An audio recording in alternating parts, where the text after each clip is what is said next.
Hello students, પારિમાણિક સૂત્રોનો આજે આપણો બીજો લેક્ચર. ગયા લેક્ચરમાં આપણે પારિમાણિક સૂત્રો વિશેની સમજૂતી ભણ્યા હતા. એમાં એવી વાત હતી કે જ્યારે પારિમાણિક સૂત્રો લેવામાં આવે છે તો સૌપ્રથમ આપણે તેને એકમ પરથી યાદ રાખીશું. જો એકમ યાદ હશે તો તરત જ એ સૂત્ર બની જશે. એના સિવાય આપણે એવું કીધું હતું કે જે રાશિ હાજર હોય તે હાજર રાશિની આપણે ઘાત રાખીશું. આ ઘાત અંશ માટે ધન અને છેદ માટે ઋણ લેવાની આવે છે. ઓકે, આનાથી વધારે ગઈ વખતે બધા બહુ ટોપિક હતા, પણ એ ટોપિકની અંદર આપણે બધા ટોપિક એટલા માટે જોયા હતા કે ફર્સ્ટ ટાઈમ, બરાબર. હવે આપણે મેઇન ટોપિક ઉપર ફોકસ કરીશું. ગઈ વખતે આપણે જે જોયું એ હતું લંબાઈ પરથી આપણે ક્ષેત્રફળ કદ લાવ્યા, લંબાઈ અને સમયનો ઉપયોગ કરીને ઝડપ પ્રવેગ લાવ્યા, ત્યારબાદ વેગમાન, બળ, કાર્ય, ઉર્જા આ બધા લાવ્યા. હવે આવે છે પાવર.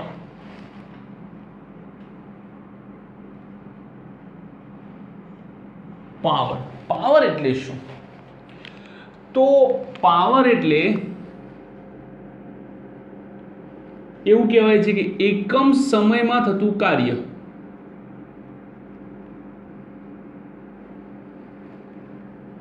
તમે ધ્યાનથી જુઓ, કોના માટે એકમ સમય છે?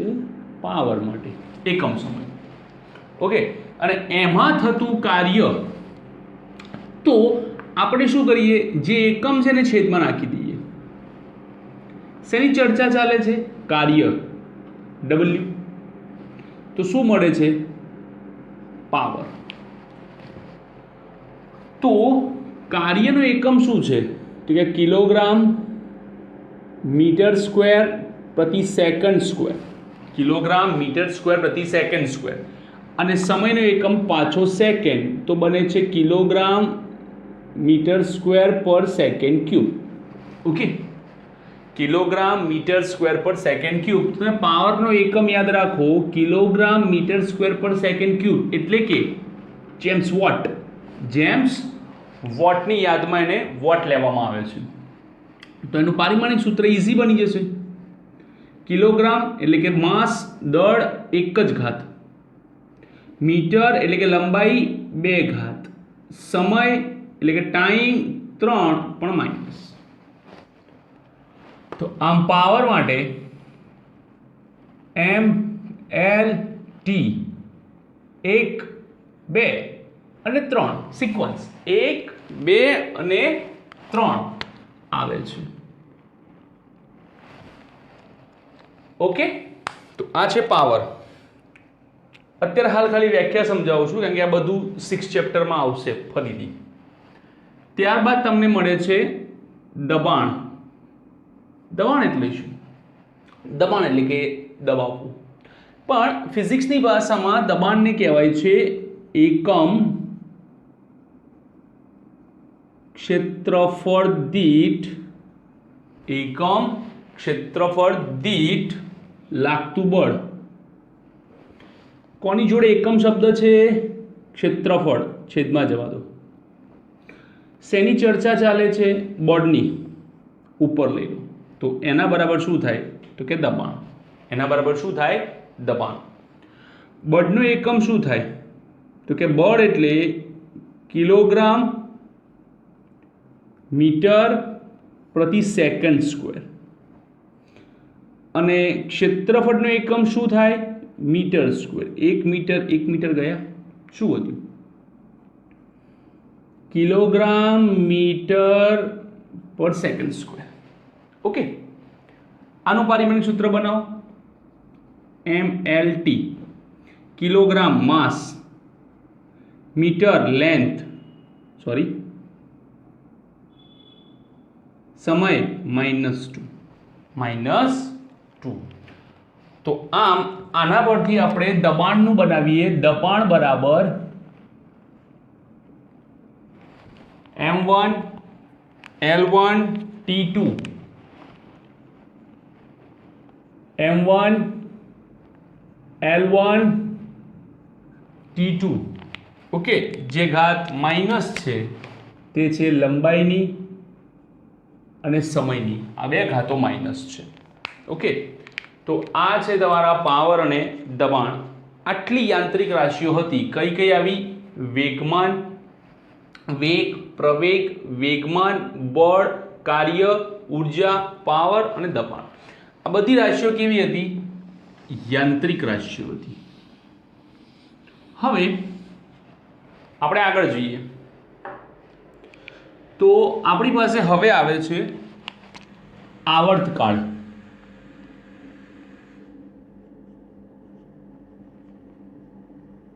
કોને કહેવાય આવર્તકાળ અને શું છે આવર્તકાળ તો આવર્તકાળ કાળ એટલે સમય કાળ એટલે સમય તો આવર્તકાળ એટલે કે એક દોલન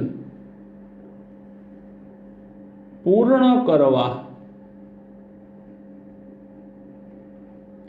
લાગતો સમય શેની ચર્ચા કરે છે દોલનની ના સમયની ચર્ચા કરે છે કે સમય શોધો એક દોલન પૂરું કરવા કેટલો સમય લાગે એને કહેવાય છે તેનો આવર્તકાળ તો આમ આવર્તકાળનો જે એકમ છે એ શું બને છે સમય પરથી સેકન્ડ શું બને છે સમય પરથી સેકન્ડ બને છે તો આમ આવર્તકાળનું પારિમાણિક સૂત્ર થાય છે સેકન્ડ ખાલી t⁻1 જો કોઈની એક ઘાત હોય અને તમારે ન લખવું હોય તો પણ ચાલે ખાલી t લખી શકું છું એક ઘાત હોય તો જેમ કે આને મારે લખવું છે તો હું આવું લખી શકું છું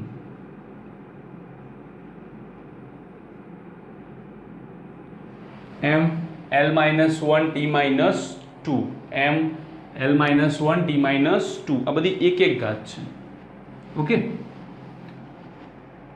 હવે જુઓ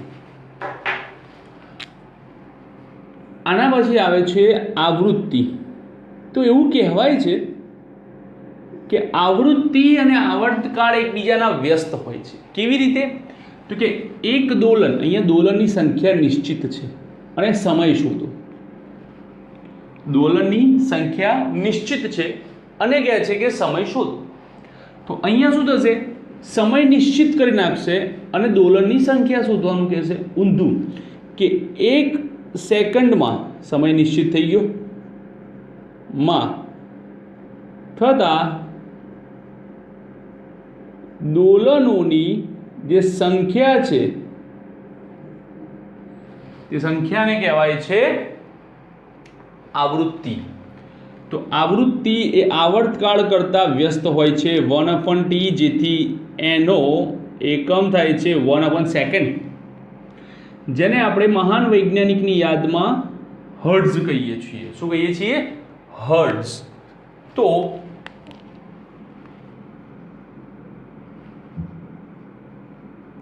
આવૃત્તિનું પારિમાણિક સૂત્ર બને છે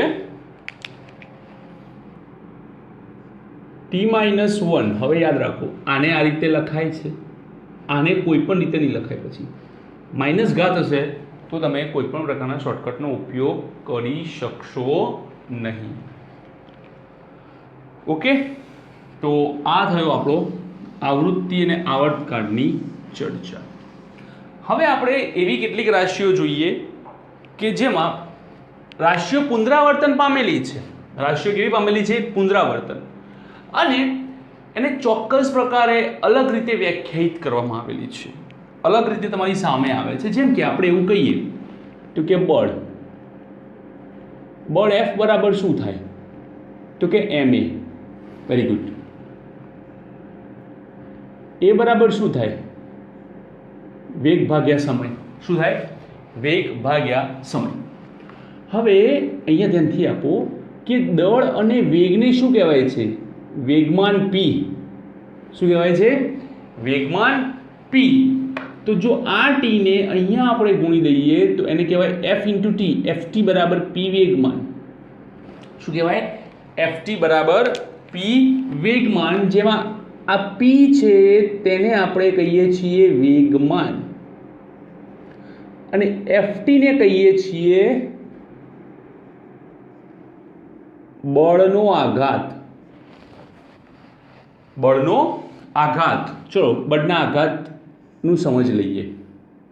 તો કે એફ એટલે શું છે? તો કે બળ. ટી એટલે શું છે? સમય. કયો સમય?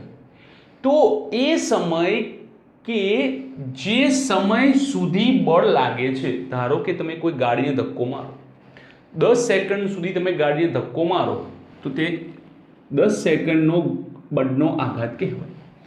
11મી સેકન્ડે જેવું તમે બળ છોડી દીધું, આઘાત કેન્સલ, આઘાત આવશે નહીં. તો ફરી સાંભળો, બળનો આઘાત એટલે કે બળ અને તેને લાગતા સમયનો જે ગુણાકાર છે તેને બળનો આઘાત કહે છે. પરંતુ બળનો આઘાત મૂલ્યની દ્રષ્ટિએ શું થાય છે? વેગમાન.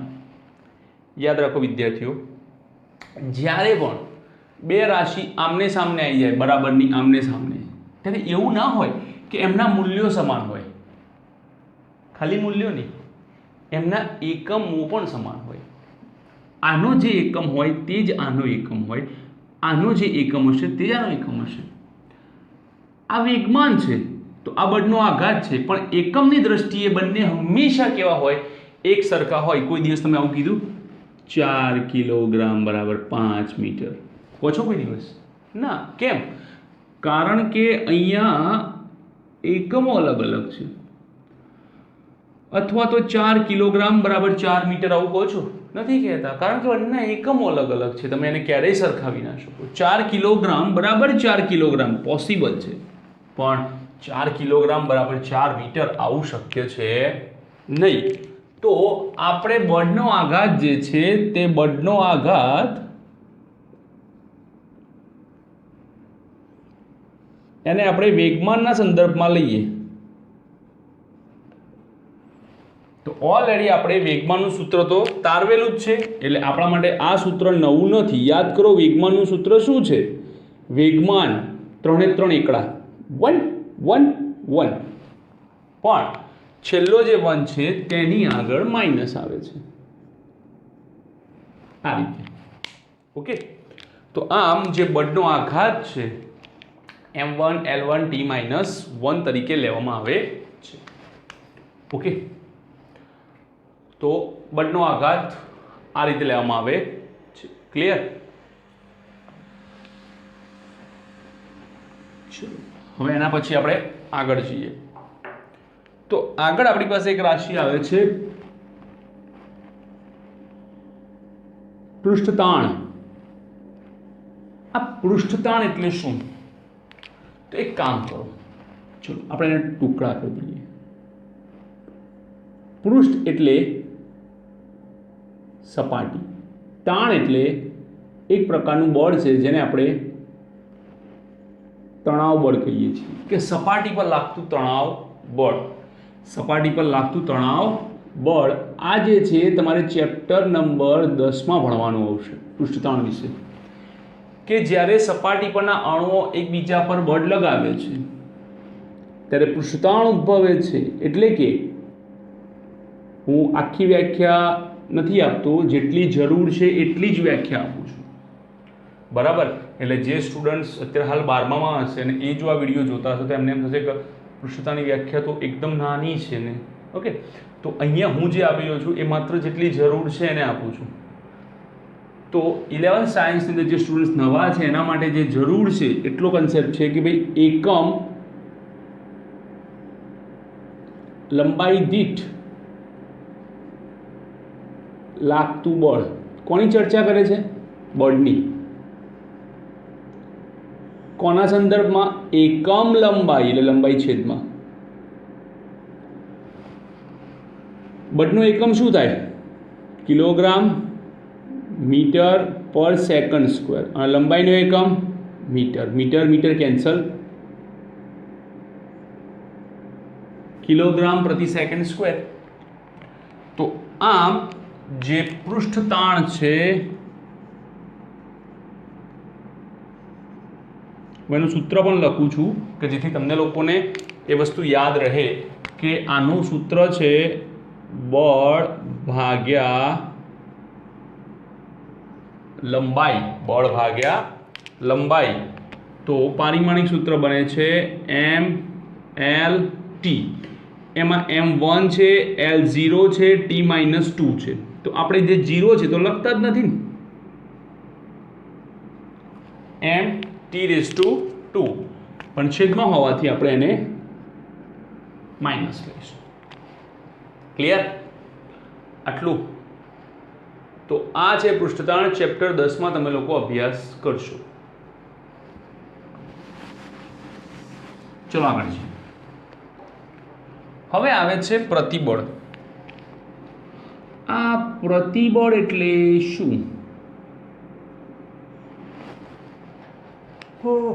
પ્રતિબળની આપણે ચર્ચા કરીએ તો પ્રતિબળ એ શું છે તો કે બાહ્ય બળનો વિરોધ કરે છે. લખ્યું છે, શબ્દમાં જ ખબર પડે છે. બળનું પ્રતિ એટલે કે બાહ્ય બળનો શું કરે છે? વિરોધ નોંધાવે છે, વિરોધ કરે છે બાહ્ય બળનો. ઓકે, તો હવે જુઓ બાહ્ય બળનો વિરોધ કેવી રીતે થાય. તો ધારો કે આપણે એક આડછેદ લઈએ, એક તાર જેવું લઈએ. આ તાર પર બહાર તરફ આપણે એને ખેંચીએ, આ રીતે ખેંચો. ઓકે, તો એની અંદરના અણુઓ, સીધી વાત છે કે જ્યારે કોઈ પદાર્થ પર બળ લાગે છે ત્યારે એ બળની અસરના કારણે તેમાં કેટલાક ફેરફારો થાય છે. કોઈ પણ પદાર્થ એ ફેરફારો ઈચ્છતું નથી, એટલા માટે સૌપ્રથમ એ પદાર્થની સપાટી પરના દરેક અણુઓ એનો વિરોધ કરશે. આ વિરોધ કરે, આને પણ બળ જ કહેવાય. પરંતુ આ જે બળ છે તે એક બિંદુ પરનું છે, જ્યારે આ જે બળ છે એ સમગ્ર સપાટી પરનું બળ છે. એટલે કે એવું લખાય છે કે એકમ ક્ષેત્રફળ દીઠ ઉદ્ભવતું બળ એટલે કે પ્રતિબળ.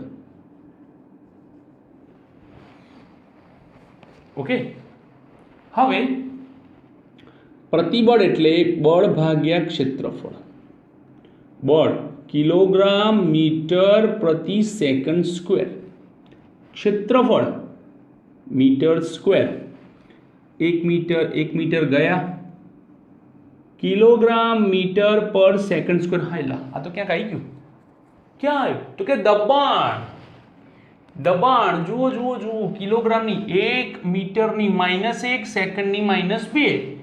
તો પ્રતિબળ એ દબાણને સમતુલ્ય છે. પ્રતિબળ એ દબાણને સમતુલ્ય છે. તો નવું યાદ રાખવાની જરૂર નથી. પ્રતિબળ છે તે દબાણને સમતુલ્ય છે. દબાણ જે છે એ પ્રતિબળને સમતુલ્ય છે. ઓકે, પ્રતિબળ અને દબાણમાં એક નાનકડો ફરક છે, એ પછી આપણે જોઈશું. આ 9મા ચેપ્ટરનો ટોપિક છે પ્રતિબળ. ઓકે, ચલો આગળ જઈએ. હવે આ બધી થઈ મૂળ યાંત્રિક રાશિઓ બધી જ. હવે આપણે જોઈએ કેટલીક કોણીય રાશિઓ. એમાં સૌથી પહેલા આપણે જોઈએ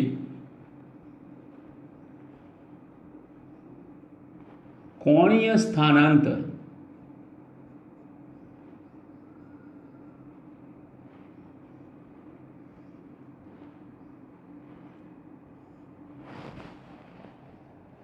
કોણીય સ્થાનાંતર એટલે શું? તો અત્યાર સુધી આપણે જે સ્થાનાંતર ભણી ગયા છીએ એ જ સ્થાનાંતરનો આપણે અહીંયા અભ્યાસ કરવાનો છે. પરંતુ આપણે જે સ્થાનાંતર ભણ્યા હતા તે રેખીય હતું. શું ફરક છે એ દર્શાવું તમને. ધારો કે કોઈ વ્યક્તિ સાયકલ ચલાવે છે. ઓકે, આ એનો સ્ટાર્ટિંગ પોઈન્ટ છે. સાયકલ ચલાવતું એ વ્યક્તિ અહીંયા પહોંચે છે. S dash. ઓકે, આ જે S ડેશ છે આ કેન્દ્ર, એસ એસ ડેશ છે તેને કહેવાય છે તેનું રેખીય સ્થાનાંતર. જે એસ એસ ડેશ છે તેને કહેવાય છે તેનું રેખીય સ્થાનાંતર. પરંતુ ધ્યાનથી જુઓ, આ જેટલો ઉપર ખસે છે એટલો ખૂણો અહીંયા બને છે, દેખાય છે? તો જે અહીંયા ખૂણો બને છે, ખૂણો એસ ઓ એસ ડેશ, જેને આપણે કંઈક નામ આપીએ તો આપણું જૂનું પૂર્ણ નામ થીટા આપીએ. Okay, theta. તો એસ એસ ડેશ જે છે ખૂણો એસ એસ ડેશ એટલે કે થીટા, તેને કહેવાય છે ખૂણો, અને આ ખૂણાને કહેવાય છે કોણીય સ્થાનાંતર. શું કહે છે? કોણીય સ્થાનાંતર. સિમ્પલ. ફરી જુઓ,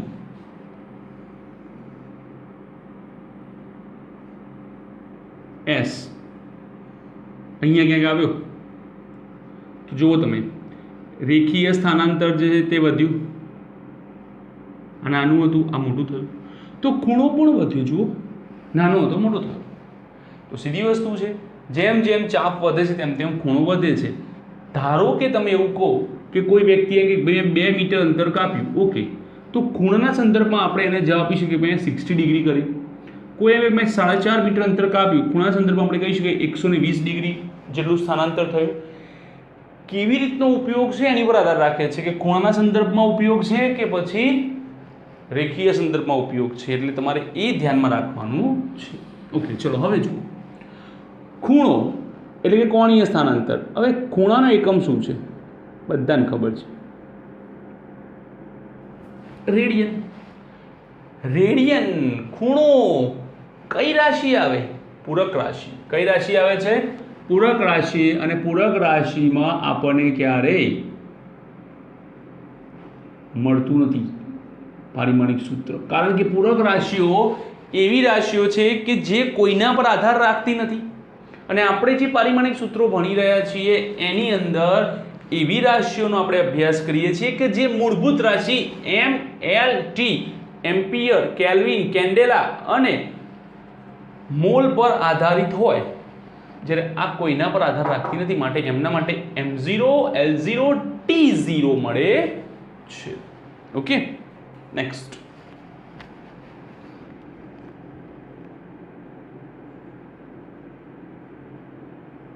કોણીય વેગ કહો અથવા કોણીય ઝડપ કહો. તો આપણા માટે વેગનું સૂત્ર શું છે? તો કે વેગ બરાબર સ્થાનાંતર ભાગ્યા સમયગાળો. આપણું બેઝિક સૂત્ર. વેરી ગુડ, નો પ્રોબ્લેમ ના. આનું આ પકડી રાખો.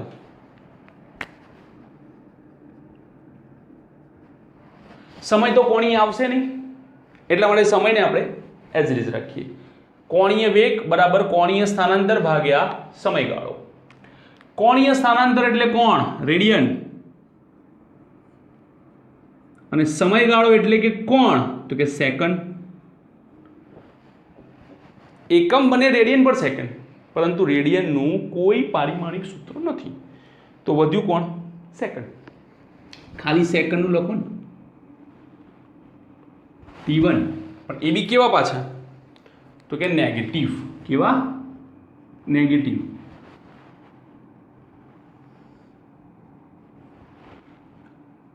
આવૃત્તિને મળતું આવે છે. ચેક કરો. હું બંનેને અત્યારે હાલ એક સમાન કહેવાની સજેશન તો નહીં આપું, કારણ કે બંનેના કન્સેપ્ટ અલગ અલગ છે. ઓકે, એટલા માટે એને સમાન ન કહી શકાય. હવે એકમની દ્રષ્ટિએ સમાન છે. એકમની દ્રષ્ટિએ સમાન હોવું અને રાશિ સમાન હોવી એમાં બહુ ફરક છે. એકમો ઘણી વખતે સમાન હોઈ શકે છે, જેમ કે દબાણ પ્રતિબળના એકમ સમાન છે. ઓકે, આવૃત્તિ કોણીય વેગના એકમ સમાન છે. એવી જ રીતે બળનો આઘાત અને વેગમાનના એકમ સમાન છે. પણ એ તો બંને એકબીજા જોડે સરખા છે એટલે આપણે કહીશું કે હા બરાબર છે. આગળ આવશે ટોર્ક અને ઉર્જાના એકમ સમાન થશે. તો ટોર્ક એ કોણીય બળ વ્યાખ્યાયિત કરે છે અને ઉર્જા એ કાર્યના સંદર્ભમાં વ્યાખ્યાયિત કરે છે. બંનેની આખી પદ્ધતિ જ અલગ અલગ છે, પણ એકમની દ્રષ્ટિએ બંને સમાન છે. કોણીય વેગ પછી આવે છે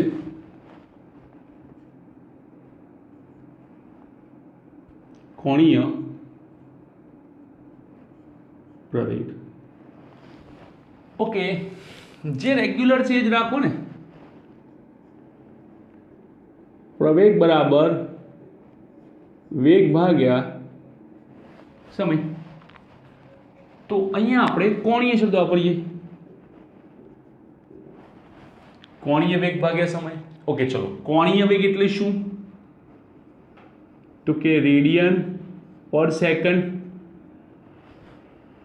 અને આ સમયનો જે સેકન્ડ છે તે તો ઊભો ને ઊભો જ, તો શું આવે? રેડિયન પર સેકન્ડ સ્ક્વેર. શું આવે? રેડિયન પર સેકન્ડ સ્ક્વેર, જેમાં રેડિયનનું કોઈ પારિમાણિક સૂત્ર છે નહીં, માત્ર ને માત્ર સેકન્ડનું છે ને એ છે 2, પણ છેદમાં હોવાથી આપણે તેને નેગેટિવ ઉલ્લેખ કરીશું, માઇનસ. ઓકે, ચલો હવે આપણે જઈએ ટોર્ક પર.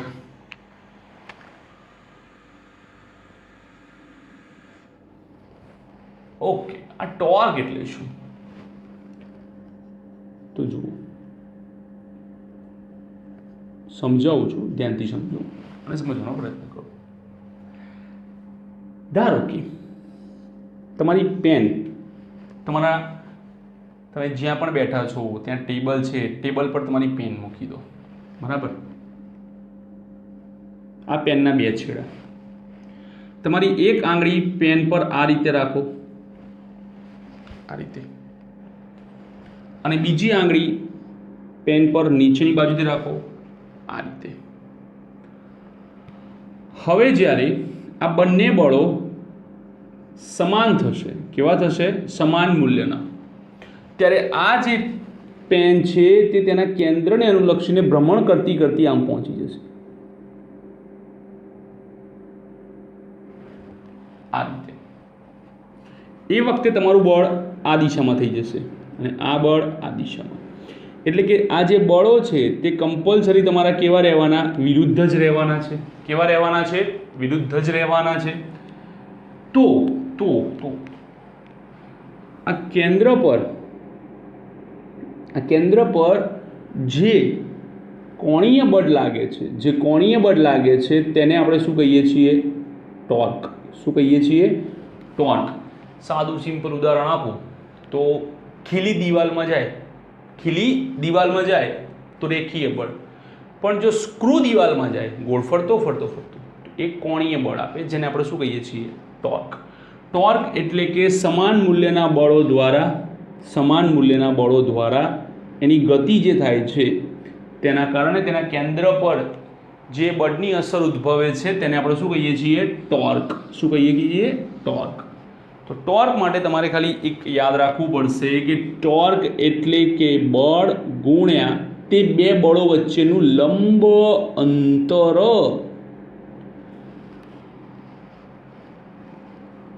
બળ ગુણ્યા તે 2 બળો વચ્ચેનું લંબ અંતર. તો બળનો એકમ થાય કિલોગ્રામ મીટર પર સેકન્ડ સ્ક્વેર.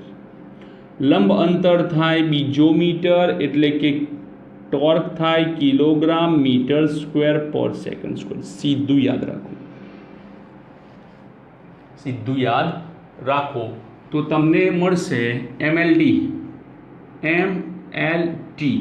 હવે આ કિલોગ્રામ મીટર સ્ક્વેર પર સેકન્ડ સ્ક્વેર જે છે તે ઉર્જા અને કાર્યને સમતુલ્ય છે.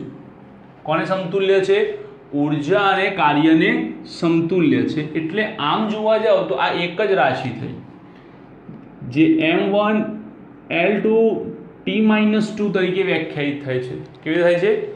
m1 L2 T-2 તરીકે. ક્લિયર? ઓકે, આગળ જઈએ.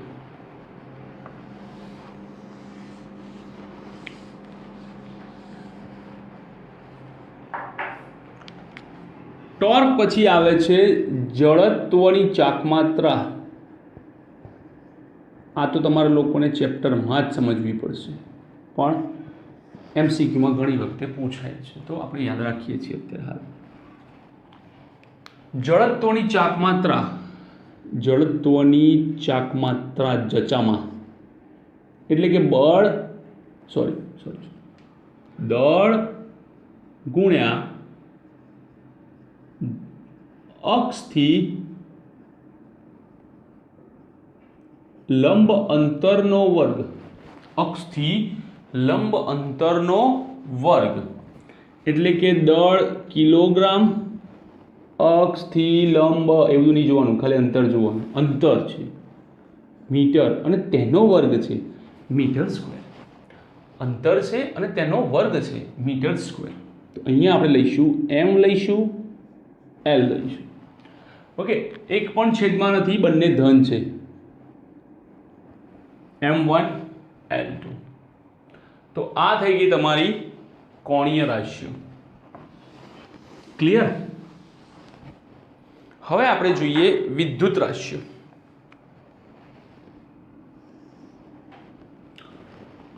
વિદ્યુત રાશિઓની અંદર સૌથી પહેલા આવશે વિદ્યુત પ્રવાહ.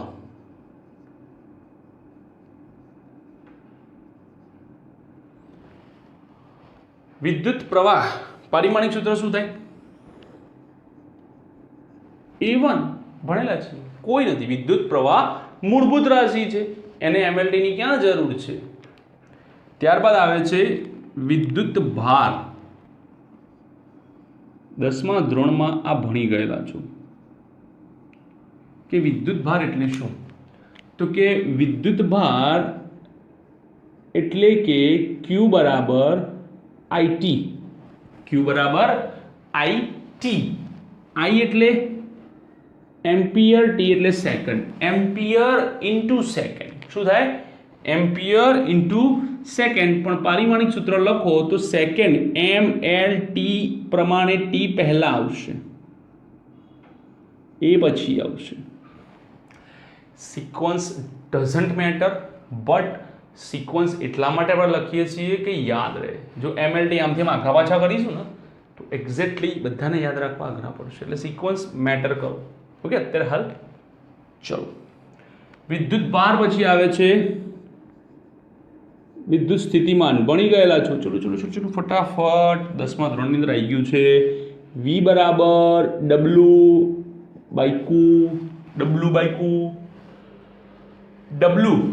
એટલે ઉર્જા, કિલોગ્રામ મીટર સ્ક્વેર પર second square. Q ampere into second. તો શું બને છે? Kilogram metre square second square into second, second cube into ampere. તો અહીંયા જે સૂત્ર છે તે છે વિદ્યુત સ્થિતિમાન.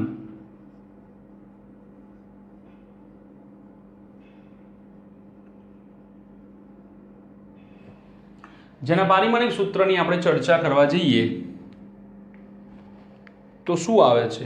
તો કે બધા 4 M L T A, M L T A, M1 L2 T3 A1. પણ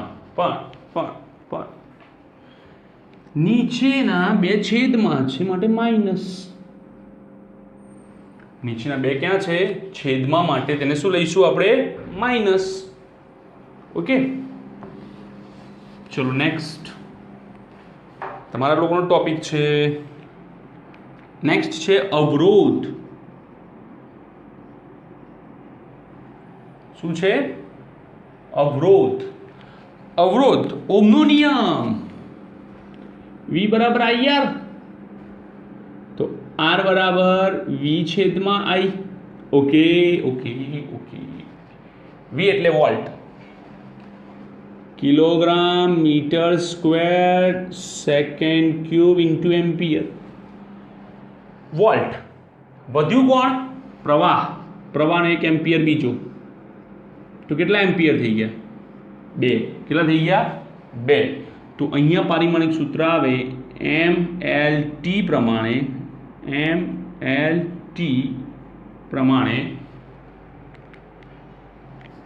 M1 L2 T3 A2. આ આપણે માઇનસ લઈએ તો આને કહેવાય વિદ્યુત સ્થિતિમાન, એટલે 1231. તો અવરોધ એટલે 12 32। આ યાદ રાખજો, મોસ્ટ ઇમ્પોર્ટન્ટ છે આ, કે વિદ્યુત સ્થિતિમાન એટલે 12 31, પાછળના બે નેગેટિવ, અવરોધ એટલે કે 12 32, પાછળના બે નેગેટિવ। કેમ? કારણ કે તમે આટલા મોટા અંકો એક સાથે યાદ નહીં રાખો, સાથે સાથે એક જ અંકમાં ગૂંચવાળો થાય છે, 31 નું 32, આ યાદ રહેશે।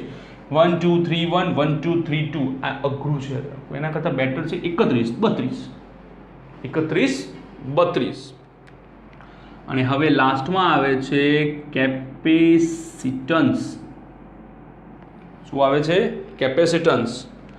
કેપેસિટન્સ એટલે કે વીજભાર ભાગ્યા વીજ સ્થિતિમાન। વીજભાર ભાગ્યા વીજ સ્થિતિમાન। વીજભાર એટલે શું?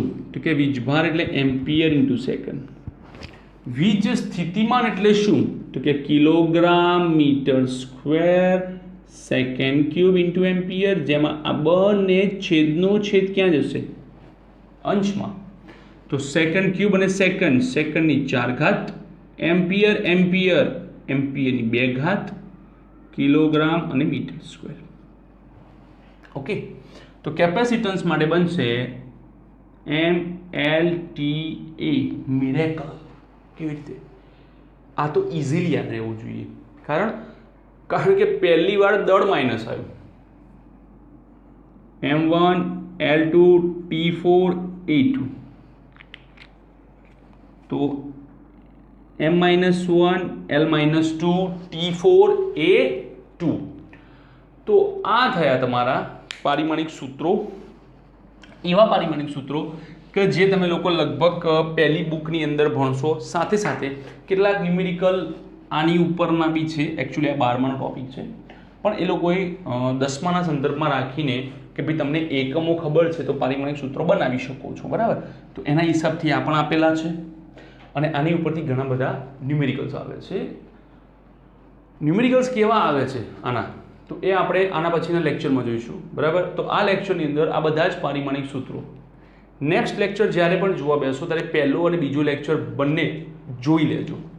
પહેલો લેક્ચર જ્યારે નથી જોયો, જે સીધો બીજો લેક્ચર જોવે છે, એ લોકોને પહેલા લેક્ચરની લિંક ડિસ્ક્રિપ્શનમાં મૂકેલી છે, તો એ જોઈ લેજો। અને આ જે આખો કન્ટેન્ટ ઊભો થાય છે, આખો જે કન્ટેન્ટ છે એ તમારે યાદ હોવો જરૂરી છે, કારણ કે જ્યારે આપણે સૂત્ર વાપરીશું ત્યારે વારે વારે હવે એને તારવવા જઈશું નહીં, સીધો ઉપયોગ કરીશું। ઓકે, તો આટલું લખેલું, ચલો ફટાફટ